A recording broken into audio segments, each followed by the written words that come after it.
simpáticos, carismáticos e empáticos. Nós estamos recomendando 3 ferramentas fundamentais para construir relações saudáveis. Ferramentas multifocais. Número 1, ser simpáticos. Número 2, ser carismático. Número 3, ser empático.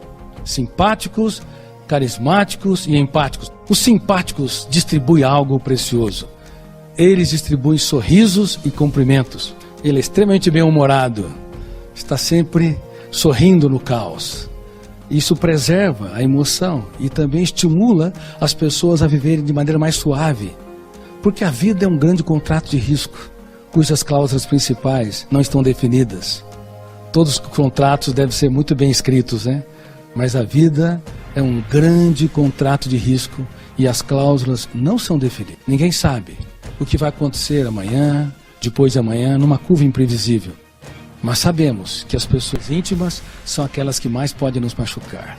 As pessoas íntimas são aquelas que mais podem nos ferir. São aquelas que nós temos menos proteção, doamos muito e muitas vezes o retorno vem tão pouco. Então ser simpático pode neutralizar experiências angustiantes. O simpático distribui sorrisos e cumprimentos. Eles sorriem para os seus filhos. Eles relaxam seus filhos quando cumprimentam o porteiro do prédio na frente deles, quando cumprimentam o garçom e quando mandam um recado para a cozinheira ou cozinheiro do restaurante, se gostaram da comida, olha, esteve ótima, parabenize-os por mim. Os filhos vão registrando essa poesia existencial, poesia emocional, e vão formando janelas light. Janelas light. Um ser humano bem-humorado, ele tem muito mais chance de produzir pessoas menos estressadas do que um ser humano rigoroso, radical, tenso. É por isso que eu tenho falado para os intelectuais. Tenho falado nas minhas aulas magnas de mestrado e doutorado, que é um erro achar que intelectual tem de ser fechado, tem de ser encabrunhado, voltado para si, como se não pudesse ter o direito de sorrir, de brincar, de viver de maneira suave no teatro existencial. Por favor, sejam bem-humorados. O eu precisa treinar a emoção. Isso não é um dom genético. Isso é um treinamento sofisticadíssimo. E não adianta achar que a intencionalidade muda a personalidade, porque ela não muda. Uma pessoa impulsiva, bateu, levou, não suporta ser contrariada. Ela promete para si, de hoje em diante seria a pessoa mais calma de São Paulo. Funciona? Por 1 hora, ou menos, ou mais. A intencionalidade não é ruim, o problema é que gera uma janela solitária. E usando a metáfora da cidade, uma característica de personalidade só é sustentável se tem um bairro todo. Não basta ter um belo apartamento. Então, uma pessoa tímida, ela diz para si, de hoje em diante eu vou ser a pessoa mais espontânea, eu vou falar em público, vou debater as minhas ideias com segurança. Funciona. Porque funciona em alguns momentos, porque gerou uma janela light e solitária. Porém, num foco de tensão maior, ou no outro dia, desloque-se o processo de leitura. Imagine que a cidade da memória é milhares de vezes mais complexa que a cidade de São Paulo. Você está num bairro de tensão, irritabilidade, baixo limiar para frustração. Naquele momento, quando alguém te contraria, você reage novamente com timidez, não consegue expressar o que pensa e o que sente. Tal qual uma pessoa impulsiva é capaz de, no momento de contrariedade, de estresse, reagir pelo fenômeno bateu-levou. Então a intencionalidade produz janelas solitárias que não dão sustentabilidade para a reorganização de habilidades socioemocionais. É necessário produzir bairros, plataformas de janelas. É por isso que 99% das intenções do ser humano mudar a sua personalidade não tem êxito. As pessoas normalmente levam para o seu túmulo seus conflitos. O Homo sapiens, ele é cheio de intenções, mas o inferno emocional está cheio de pessoas bem intencionadas. Nós precisamos construir o céu emocional no teatro psíquico. Isso é muito importante. A partir daí vocês têm de saber que se a sociedade me abandona, a solidão é suportável, mas se eu mesmo me abandono, ela é intolerável. Grande parte das pessoas se auto-abandonaram. Muitas são aplaudidas, valorizadas, estão no topo da carreira profissional, social e financeira, mas nos patamares mais baixos do prazer, do encanto, da criatividade, da capacidade de proteger a sua emoção, porque se auto-abandonaram.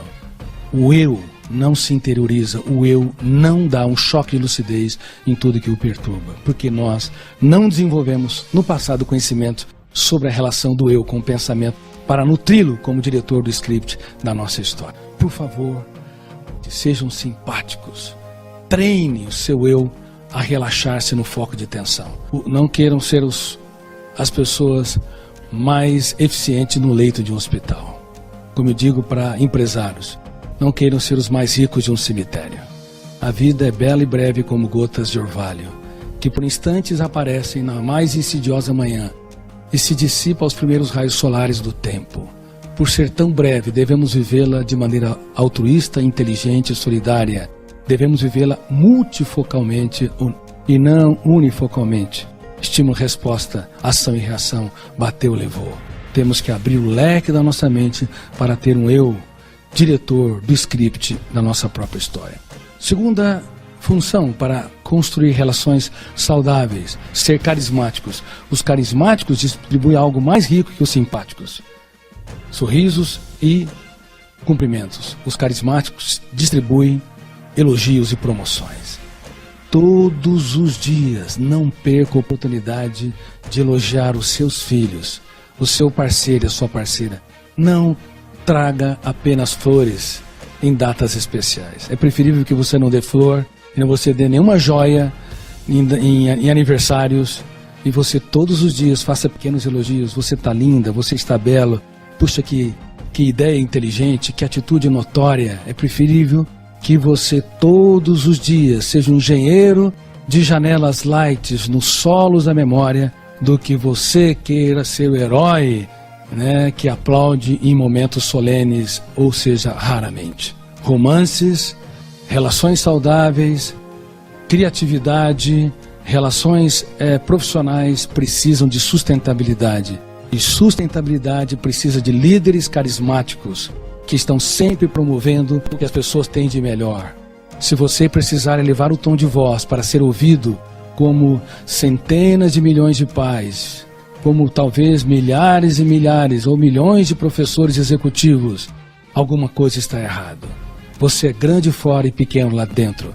Mas se você for um engenheiro de janelas light, se for um ser humano multifocal, desenvolver a inteligência multifocal, você vai precisar apenas um tom de voz brando, que suas palavras terão grande impacto, porque foi registrado, desenhado, arquitetado nos solos do córtex cerebral, com janelas light solenes, refletindo que você é uma pessoa carismática, generosa, altruísta, solidária, que aposta tudo que tem naqueles que pouco têm, pelo menos em determinados focos de atenção. Terceira ferramenta que poderia mudar o status quo da nossa espécie: ser empáticos.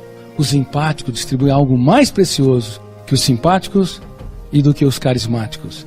Eles surpreendem, eles dizem coisas nunca esperadas nos momentos cálidos onde o mundo desaba sobre alguém.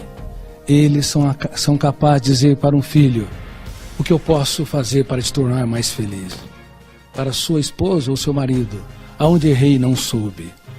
Eles são capazes de valorizar, de encantar, de mostrar que cada erro não é um ponto final, é uma vírgula, para que eles continuem escrevendo os capítulos mais importantes nos dias mais dramáticos da sua história. Os empáticos distribuem a arte de empreender e a arte de encantar. Os simpáticos, eles são respeitáveis. Os carismáticos são admiráveis, mas os empáticos são encantadores. São pessoas surpreendentes, inesquecíveis. Dá para vocês entender que, por mais cultura que nós tenhamos nas ciências humanas, se nós não construirmos relações pautadas pela construção de janelas saudáveis, nós contribuímos muito pouco com os outros. Nós não mudamos ninguém, mas podemos levar eles mesmos ou as pessoas mesmas a reciclarem a sua história. Se no exato momento, num foco de tensão, vocês tiverem atitudes solenes, pode ter certeza desarmarão as pessoas. Eu me lembro que, certa vez, tratei de uma mulher que o seu marido era um carrasco, era um sociopata. Ele puxou uma arma para ela já na lua de mel. Conquistou a obediência, mas perdeu o seu amor. 15 anos se passaram. Era como que uma escrava. Ele era rico, ela era pobre em relação à situação financeira dele.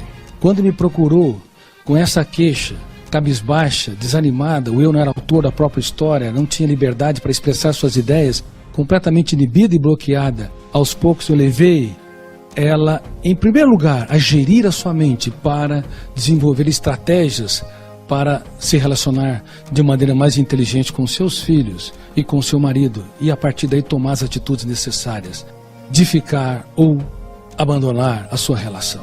A minha tarefa como profissional é levar as pessoas, não é mudar as pessoas, mas levá-las a elas mesmas a decidir os seus próprios caminhos.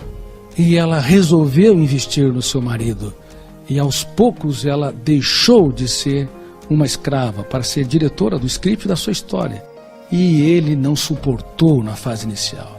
Ficou profundamente irado, mandou investigá-la e descobriu o que estava tratando. E não teve dúvida, entrou no meu consultório, num horário que não tinha ninguém, sentou na minha frente, puxou uma arma e falou: eu mato quem atravessar o meu caminho. E mata até meus filhos se for necessário. Que atitude vocês tomariam para salvar a sua pele? Naquele momento, quando alguém puxa uma arma, você sabe que não está um ser humano complexo, lúcido e coerente. Naquele momento ele fechou a janela da memória. Ele vai reagir como um ser humano violento, agressivo, como um animal. Então a melhor resposta é, primeiramente, você não dar resposta. Em segundo lugar, você tem de surpreender, não diminuindo, nem mostrando temor, porque se mostrar temor, o algoz se torna um carrasco. Se diminuir, ele reage e parte com violência. Então o que eu fiz? Eu falei para aquele homem: como pode uma pessoa tão inteligente como o senhor precisar de uma arma para expressar suas ideias? Subliminarmente, eu valorizei aquele ser humano violento. Ele saiu da fronteira da janela killer, guardou a sua arma e começou a chorar copiosamente. E a partir daí, ele aceitou fazer um tratamento e eu ajudei, e ele mudou o status quo da sua história. Deu um bocado de trabalho, ele recaía, ele tinha múltiplas janelas killer, não apenas num bairro. Quando a pessoa tem uma doença crônica, por que recai? Por que recai com o uso de drogas? E muitos profissionais de saúde mental não sabem. Por que recai nas crises depressivas, quando tem uma depressão arrastada, uma síndrome do pânico durante anos?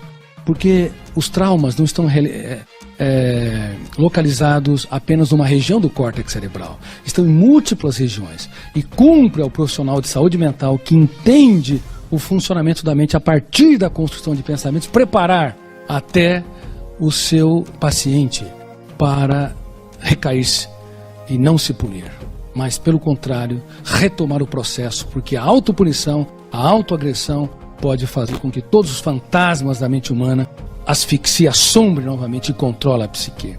Infelizmente, os profissionais de saúde mental, muitos deles precisam ser treinados, equipados, educados para levar os seus pacientes a entender as armadilhas da mente humana. Há muitas armadilhas dentro de nós. Reitero, o fenômeno RAM vai arquivando na grande cidade da memória. E nós temos que aprender a ter tolerância, generosidade, nós temos que ter um romance com a nossa própria história. Caso contrário, infelizmente, nós perpetuamos as nossas mazelas e misérias. Queridos amigos, é fundamental entender que precisamos economizar energia emocional. Então, vamos lá.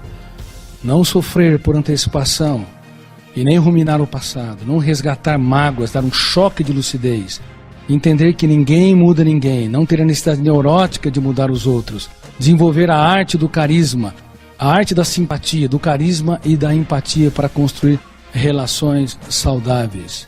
E também é fundamental gerenciar os pensamentos, em destaque a síndrome do pensamento acelerado.